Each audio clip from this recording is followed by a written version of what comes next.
Bennedict Mathurin has been playing much better of late. What specifically has he tweaked in his game to be better for the Pacers? Plus, Thomas Bryant's first 10 games with the team, a quick assessment of his play, and a dive into the Bulls and Tyrese Haliburton's possible absence on today's Locked On Pacers podcast.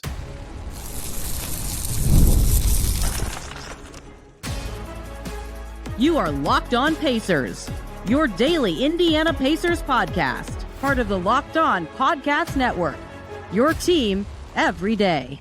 What up, y'all? Happy Wednesday, and welcome into another edition of the Locked On Pacers podcast, where we, of course, talk about the Indiana Pacers. As always, my name's Tony East. I cover the team for Forbes, and today, much I want to discuss on two specific players for different reasons. One is Bennedict Mathurin, who Rick Carlisle 2 games in a row has, in a positive way, singled out after a game, describing things he likes about his performance. And if you've been listening every day for a while, you know that I've been talking about stuff I've been seeing, small stuff from Ben Mathurin, since like a month ago when they played Philly. We're going to dive deeper into the subtle things making him better for the Pacers. Then some talk on Thomas Bryant. He's 10 games in now, 10 plus games into his Pacers tenure. What has he been doing well? What could he do better? How that has helped the Pacers. We close out talking about Pacers Bulls tonight. Tyrese Haliburton questionable. Is he going to play? If he does or does not, what does that mean for the team and how they could adjust? And Jay Rigdon's going to join us for all of it. Let's just get right to it. Ben Mathurin hooping. Thomas Bryant making shots. Tyrese Haliburton ankle. We'll see. Lots to discuss today. And who better to do it with than Indiana's best export, Jay Rigdon, formerly of Awful Announcing. Jay, is that appropriate? Do you view yourself in that way yet? Do you even view yourself as an export yet?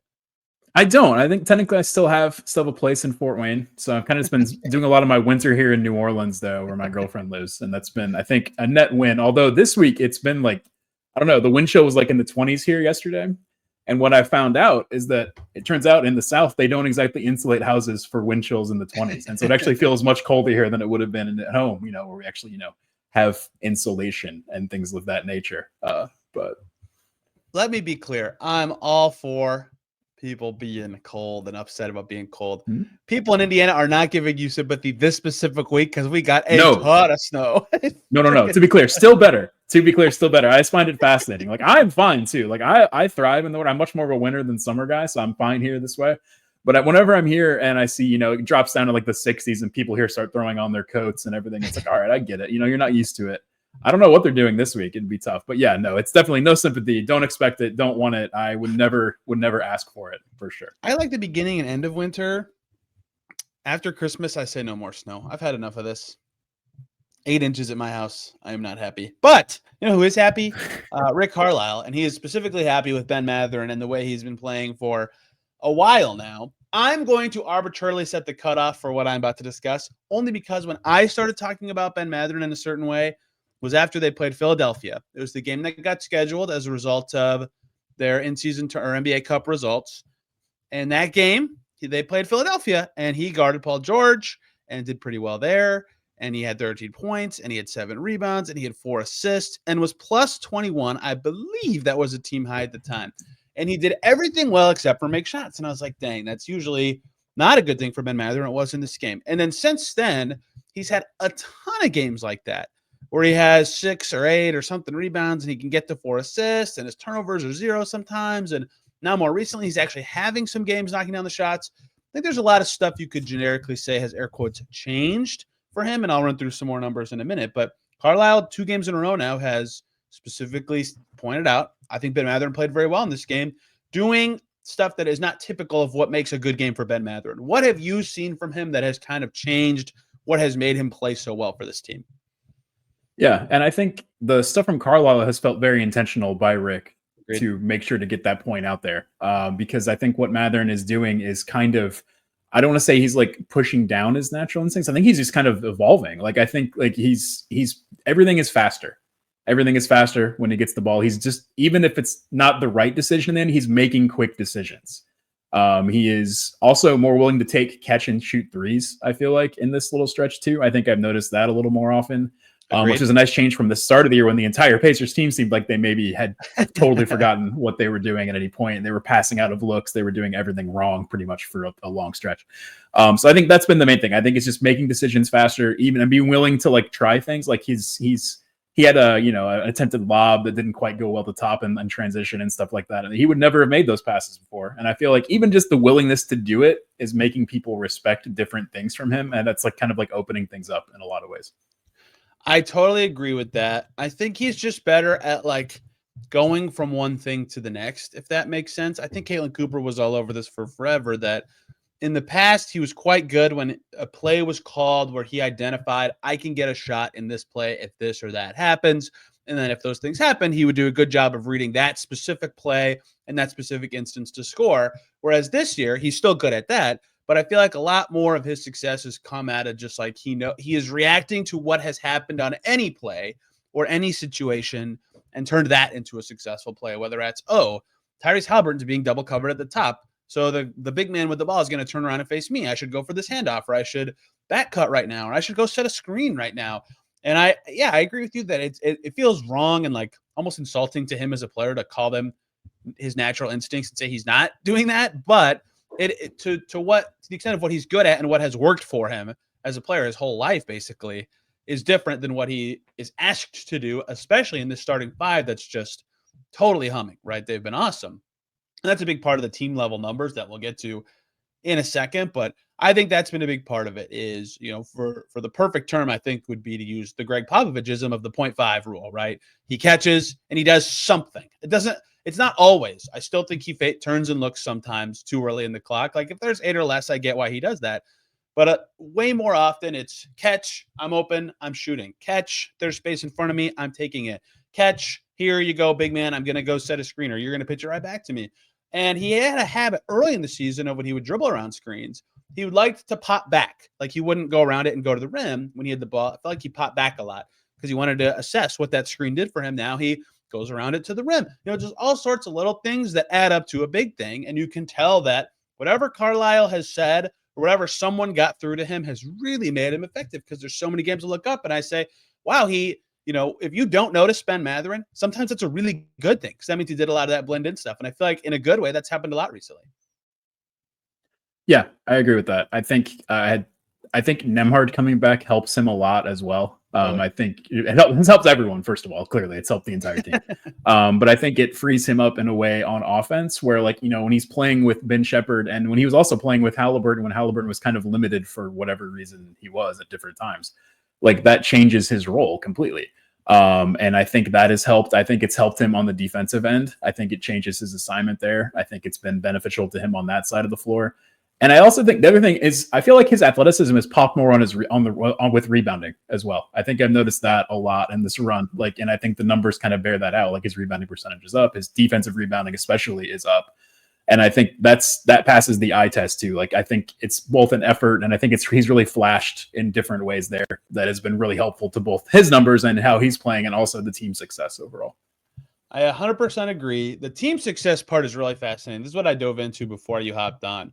Pre the Philly game. Now, let's be clear. There's a lot of other contextual factors in the team numbers for the Pacers. There are many injuries early in the season. They've changed their starting five a couple times. Their current starting five is by net rating one of the best high minute lineups in the league, and he's a part of it, so that's going to help. That said, generically, from game one to right before that game against Philadelphia that I mentioned earlier, with Mathurin on the floor, raw numbers, the Pacers minus 31. They lost those minutes by 31 points. It's not dreadful for whatever that is, a 19-20 game sample. No, it's 25, right? A 25 game sample, that's 1 point a game, right? But that's still in the minuses. Since then, they are plus 92 with Ben Mathurin on the floor. That's very good. Their offensive rating before the Philly game with him on the floor is 114.8, and their defensive rating was 116.5. That's an okay defensive rating, but not a very good offensive rating. Since that game, their offensive rating with Ben Mathurin on the floor, granted he plays with the starting five that's been crushing everybody, is 120.9, and the defensive rating is 108.2, and he is taking on tougher assignments in that as well. A lot has gone better for the Pacers, and a lot of it can be traced back to certain things, but Ben Mathurin is playing the best team basketball that I think he's played in the NBA so far, and we'll see how long it continues. Maybe it always does, but for a guy who the storyline has always been blend what he does with what the Pacers do and a little bit of vice versa, I think that's finally happening for an extended stretch for the first time of his career. Yeah, absolutely. I agree with that. And I think the other thing about his effort on defense and how that's improved and his effort in rebounding is it helps Carlisle play him through things on the offensive end too, where maybe, he can make an errant pass trying something new and different, and he's going to get to stay on the floor. And part of that's also because, they've had a ton of injuries and he hasn't really been able to take them off. But like, it's still like, I think it helps him get more into a rhythm with that too on the offensive end. I think it helps him get in the flow of the entire offense. I think the more he's out there, the more he can get transition opportunities, which I think he's also excelled in. And I think that's also kind of his whole key. I think he's been able to play a lot of minutes for a variety of factors. A lot of that has to do with his effort, though, and his improvement. And I think that all of that is kind of coalesced. It's like he's 22 and making a third-year developmental jump. It's kind of what you hope to see. Like, this is not out of the ordinary for players to make leaps like that or make concrete improvements. And so, I think that's all kind of been one giant amalgamation of why he's looked a lot more effective and differently effective this year than he has been in the past. It's funny that all offseason, part of my, I think Andrew Nemhard's going to be great this year again, was like, it's his third year and players typically take a jump in that year. And everyone's like, it's also Ben Mathurin's third year, Tony. Like, this could also have another player. I'm like, that is also true. I just haven't talked about him as much. This is interesting too. His steals per game is down because he's defending better. Like, he's more solid on that end of the floor. I think he only has one steal in his last 10 games or something. Yeah, he had 3 steals in Phoenix. He has 1 steal total since. And I'm not even saying that's bad because of the refocusing he's done on that end of the floor. I think has been really impressive, really good, right? So that's a needed thing. His assists are up. His assist to turnover ratio since that Philly game is a positive. It was above 1. All right, there you go. It was below 1 for the part of the season before that. And most of that is just improved assist numbers. His turnover number has stayed about the same. So a lot, again, I keep rehashing the same points with different numbers, but it's just a lot of little stuff that adds up to a much better player. And I advocated on Christmas. So what is that? 9-10 games ago? No, that's too many. That is 7 games ago now, that even when Nesmith returns, I would still start Mathurin because the lineup is playing well and he's kind of earned it. And maybe they'll get back to Nesmith starting at some point. But I think Mathurin has cemented enough to me, even since then, especially, that they should keep starting him, not only because of what he can be, but because what he is literally right now. Yeah, I agree with that completely. And I think the lineup question is interesting when it's tough. That's a tough one to manage, I think, given everything involved. But I don't think there's a wrong answer there either. I think for me, I could see both sides. There only is if there's a human element factor that we're not privy to. One of them is going to be offended or angry if they're not starting. Right. Exactly. And so that's the tough call. I think the other thing I really want to make sure to mention that I came up, I've totally forgot about this earlier, is that when the NBA changed how they officiated things, I think that's been pretty notable. I don't think it's a secret that happened. I think he's adjusted to that in a different way than he did last year. I think he's actually kind of I think that's also been, he's not getting the same free throw rate he got as a rookie. He's not, but it's not dissimilar to last year, but he's being more effective through that and the understanding how he's going to be officiated, what's going to be expected. I think there's still times I wish he, did a little more finishing through contact in different ways, but that's still a young player learning how to do that. I think he's actually managed that pretty well this year. 100% agree. And Carlisle said it his way was he's not driving into crowds as much, right? And that's good because one, it's just good not to drive into a crowd, but 2, because rookie year Mathurin, even partially last season Mathurin, could drive into a crowd and draw a foul, and it was great. Part of the reason I was gushing about his rookie year was everybody who has that kind of free throw rate as a rookie turns out to be the best player ever. And then that went down because of the rule changes, and so he had to adjust his game, and he did. The last point I would make is some play types that actually are pretty stable in terms of the amount of time he does it, but just feel like they're happening more because they're successful. Spot up, 63rd percentile this season in the league. This is synergy numbers. Last year, he was at 52nd percentile.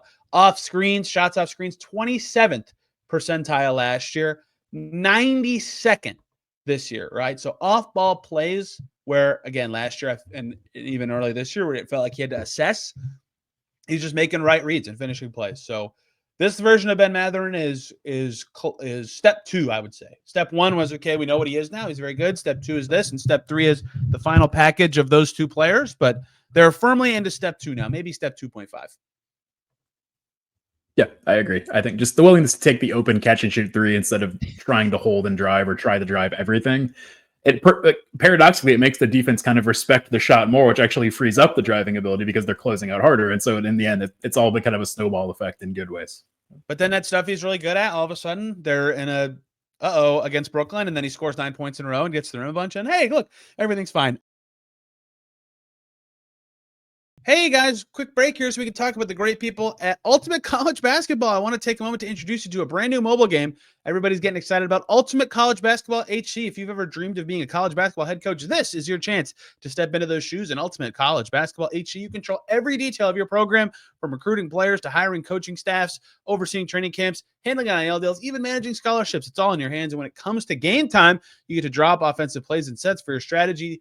The way you play won't just affect the current season, it'll shape the future of your school's basketball program. It's the game that lets you fuel the full weight of what it means to be a head coach and lead your team to glory. So here's a special offer for Locked On NBA listeners. Use the promo code LOCKEDONCBB, all caps, inside the game store. You'll get a free boost to your program. It's the perfect way to kickstart your coaching career. To download the Ultimate College Basketball HC, just visit ultimate-cb.com or look it up on the app stores. Ultimate College Basketball HC, begin your coaching legacy today. Okay, let's talk about someone else. Jay Rigdon, a Hoosier, that someone else is. Thomas Bryant. We're long enough in that I feel like we can actually talk about what he's been doing for the Pacers. 11 games now, which is more than he played for the Heat this season. So a good time to turn around and say, has this worked? Has the Pacers gotten what they wanted here? I'll just let you start. What have you thought of how he's played for the Pacers so far? I think he's made about as much of a difference as a backup center can. I think it helps that they're going from no backup center to a backup center. I think that's been the upgrade. But I don't want to but like what he does and how he plays does fit well. Like you can see why he was the one they ended up targeting, in addition to the price basically being nothing. I think Thomas Bryant himself has to be thriving, right? Like what a change for him, like mid-season, to go from where he was to where he is now. Like that's a big win for him.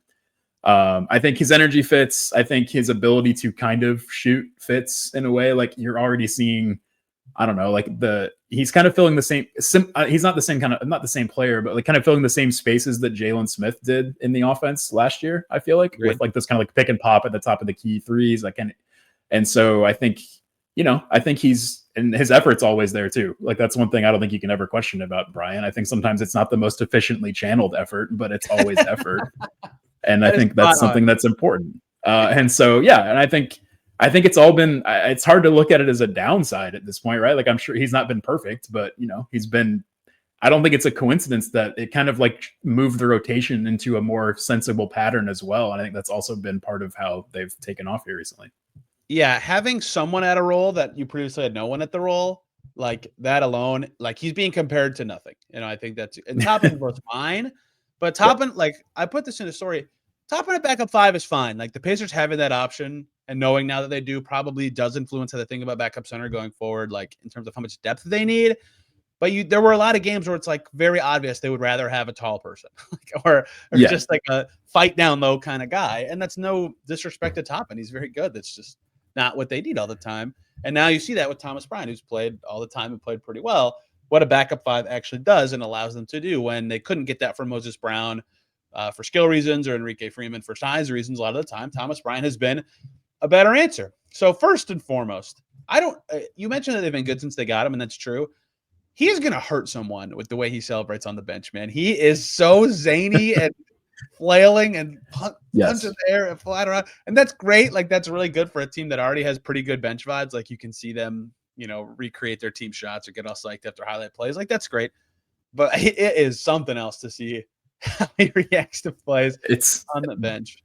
He hasn't lost a step in the reaction department from his college days. No, like where I was worried about officials getting punched multiple times. I used to watch him when he played at IU. Like it was, he swings full swing punch. That's his entire move. And like it is, I know there has to be some kind of coordination there. And I'm sure, an NBA bench, they aren't idiots. Like they know how to handle, they know how to they know where they're at as athletes and they're not going to actually hurt somebody, but it is fascinating watching him just, he still complains to officials about every single thing. I've enjoyed every time he's asked for a challenge on every borderline twice in one game is too much from Thomas Bryant. Yes.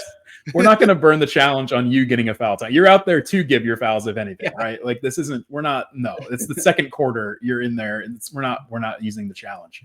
But I admire that he wants to do it. Like, I'd rather have a player who has that kind of confidence in him than not, I guess, in that role. But yeah, it's amusing. The whole experience is kind of fun on a general daily basis. I have no complaints. I kind of forgot Moses Brown was on the team. And that's kind of like, I was thinking back to the Nuns, but yeah, it's a very different element that he gives you. And he's a different like caliber of player in that way. And I think it's been a positive. They won one game that they might not have won without Moses Brown, that Wizards game where he legitimately saved them. We'll question later in our lives why they could only beat the Wizards because of Moses Brown. But if his legacy is nothing else, he got them a win this year. But I mentioned this bench thing to say, I want to tell you a theory I've had that might be really stupid, but I wonder if there's an element to this where, like, when a team trades for a player, especially one who's going to play, like he's going to be out there every night, 10, 15, 20 minutes, whatever it is. And he's that kind of guy who's like up off the bench, cheer, clap. Yeah, let's go, rah, rah. If like your first impression, like the first couple games you play with that guy, you don't want to be perceived as like the energy suck, boring, non-cheering guy on the team. You don't want Thomas Bryant to think you're lame and not a part of this, right? So I don't know that this would be the case. I'm kind of thinking of like putting myself on the bench as someone else, but I wonder how much that spirit has popped and been contagious just because of that element, and it's continued this whole time. And they're playing well. That helps too. Yeah, the winning helps. I think also that he's playing well helps too, because like if he was coming in and was terrible, like that kind of wears thin maybe a little quicker. But like he hasn't been. He's been he's been pretty solid as a backup center who you acquire midseason for a 2031 second-round pick swap. Yeah. Yeah. And no, I agree with you. I think it can't hurt. I don't think it can hurt the energy level overall. But. Okay, so basketball thoughts I have on Thomas Bryant. One, this is very interesting to me. He's been like pretty forceful with his play. You know, Rick Carlisle always talks about playing with force, and you just kind of know when you see it with that kind of stuff. The best stat I could come up with for that is he played 10 games for the Heat this year, played 115 minutes, did not dunk a single time. He's done 5 dunks for the Pacers already in 126 minutes. Clearly some effort there. And he's finishing well around the basket, 64.3% this year, much lower with the Heat this year. It's still not great. That's actually somewhere where I think he can be better. This is around the basket finishing, because a lot of his other shooting numbers have been awesome. In the paint, he's finished well above his career numbers. From 3, he's well above his career numbers. And to be clear, these are parts of things that have made him very good for the Pacers, is that he can take and make jumpers. They're confident throwing it to him at the top of the key. That seems like where most of his threes come from.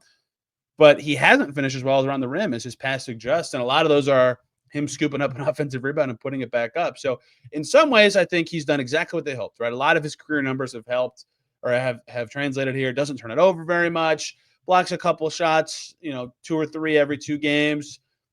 Pretty good on the glass. He gets 1 rebound a game where I'm like, oh my God, he was God almighty could have stopped him from getting that one.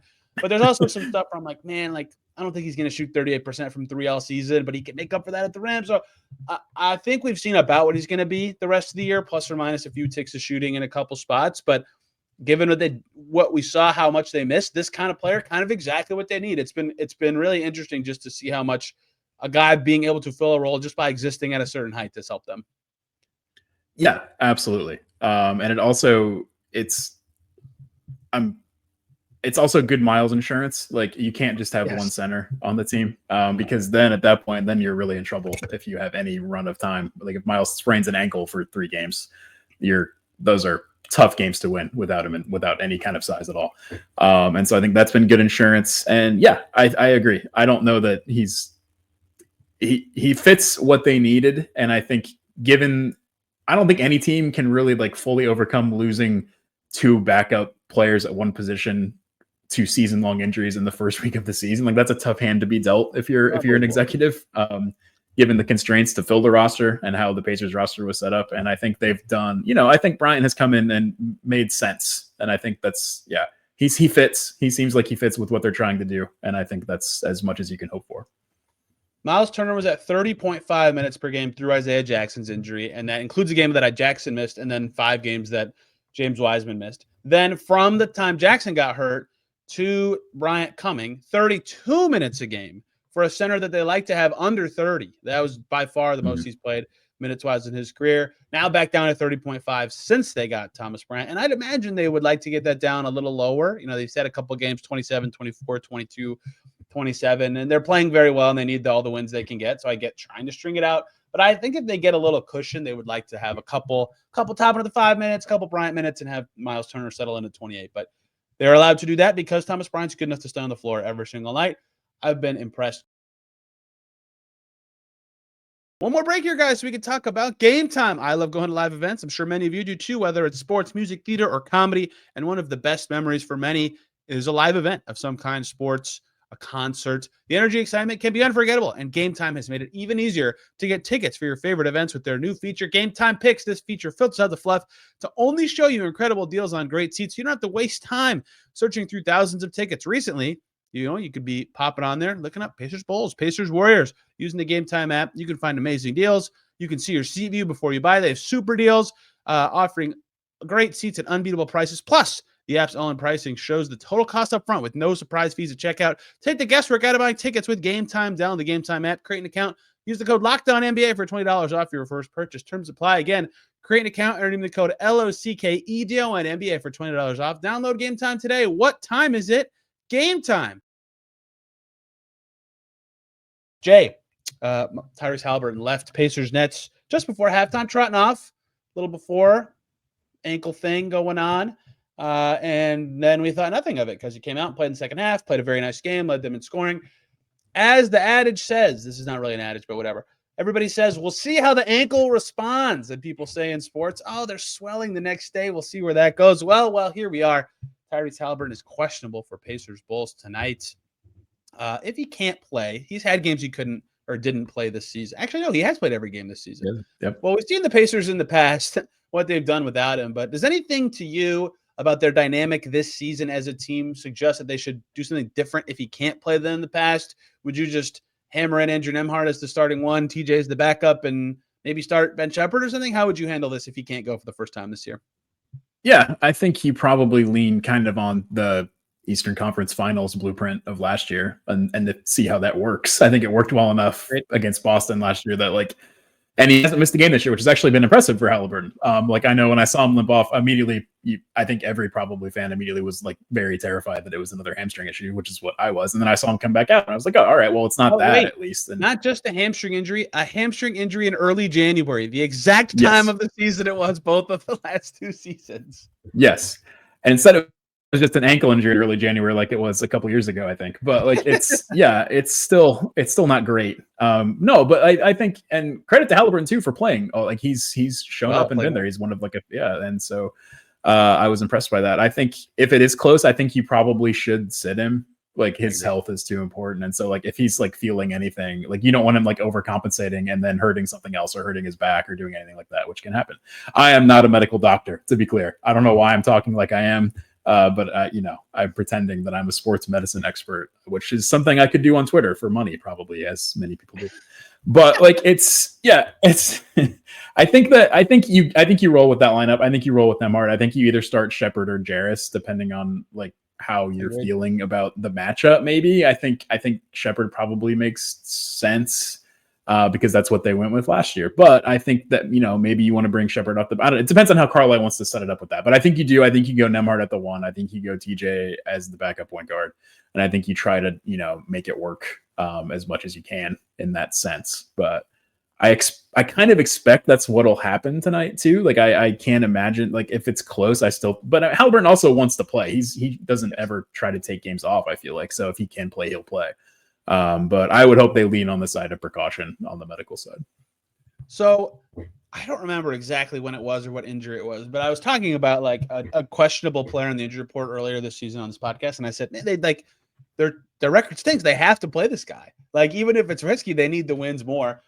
And now they're over 500. And my initial instinct was I should be they have enough wins now that they have some cushion to flip. But then on the other hand, I'm man, 5 through 10 in the East is razor thin. You're 6th one night, you're 8th the next. The Heat went from 6th to 9th, I believe, last night, just from losing to the Kings once. It's so tight that you can't really think that way, and you don't want to think that way all season anyway.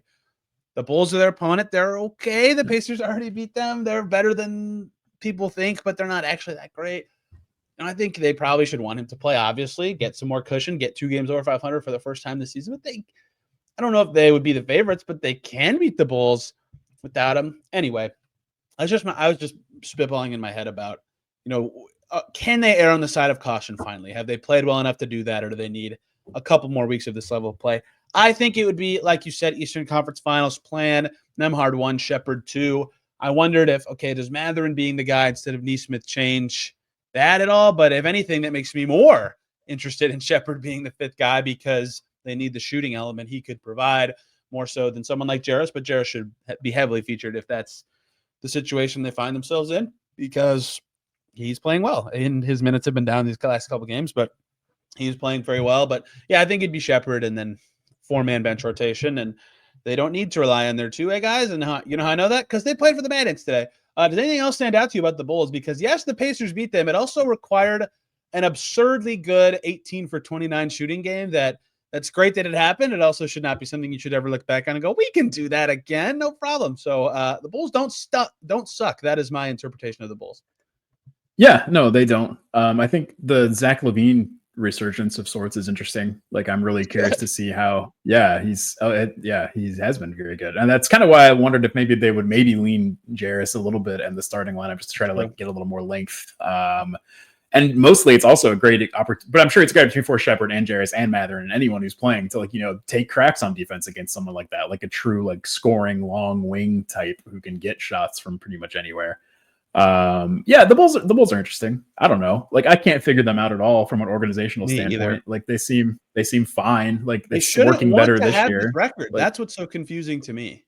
Yes, all of their goals seem misaligned. The people, the organization goals and the front office goals, people not coaching, but who are, their jobs are on the line basically if they don't improve, but also with their draft pick situation, that is also a factor. And so it's weird. It's been weird for years there.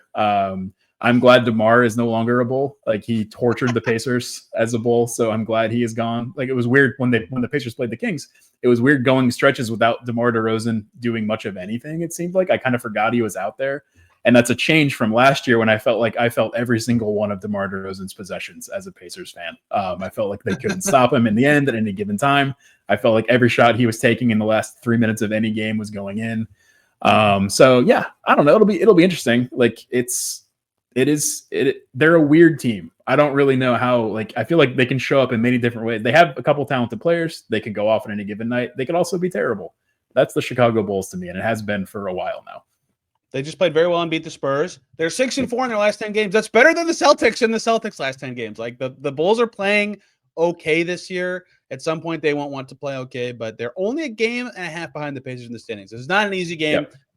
Pacers, I think the requirement will be, like you said, if they can get any sort of traction on making LaVine's life harder, that would go a long way. And the Bulls just can't defend that well. They showed that in Chicago. Yes, they went 18 for 29. They also generated 29 fantastically open threes. If they play through the paint and generate those threes, I think they'll win. If Haliburton doesn't play, the defense part becomes a big part of this. And they did a good job handling Vooch in Chicago. He's been actually good this year after I did not think he was very good at all last year. So that's a big part of this too. Jay, where can people find you and your ramblings, which are diminishing for good reason, about sports things on the internet? Yeah, absolutely. So I am still sort of on Twitter /X at Jay Rigdon 5. As we can see, I'm also Jay Rigdon at Blue Sky at Jay Rigdon. The people have migrated over there to that particular app. I know Tony has and does the people's app. So yes, indeed, which is, that's app. Exactly. And so, yes, I still do that. I've been big into the Pacers this year. I've managed to be able to watch pretty much every game, I think, which has been a nice little treat for me. I can't believe I'm asking this. Has it been easier being out of market because you can just league pass throw it up? Yeah, it's way easier. So as a YouTube TV subscriber, yeah, it's wild. I was also I noticed they're doing the over-the-air streaming deal for the indie market for great. 5 games, but that wouldn't have helped me in Fort Wayne. Would you get that with you up there, would you? Exactly. So yeah, it's much easier. It's wild. It's backwards. It shouldn't be easier for me to be able to watch my team when I'm away, and that's baffling. I don't know. That should change. It won't, but it should. I do have my many beefs with the way NBA games are broadcasted. How are they this far behind baseball in this? I will say I haven't talked about this in this podcast at all, so thank you for bringing it up. The WTHR thing, very good. I hope that goes very well. If I don't know if this actually matters, put it on in every TV in your house, make those ratings look nice and juicy, because this would be a good thing for the team and for fans who want to watch the team if they actually are able to do so in another way that is much more accessible. I think that would be wonderful. I'm looking forward to that and seeing how it goes. And that, I think, starts on Friday against the Warriors. So if you are able to watch WTHR, the NBC affiliate here in Indy, throw it on. Jay, thank you very much for the time and talking about Thomas Bryant for the first time on this podcast in any more detail, and Ben Mathurin's ascent. Tomorrow we'll be talking Pacers Bulls, whatever actually happens in the game, if they follow through on my two very generic predictions on what they need to do to win. Friday, we'll see. I'll be completely out of Indiana and flying a lot of the day. So I will try to just do a podcast publishing some interviews I did today with maybe one segment of me babbling about something. We'll see. Thank you guys for listening. See you very soon.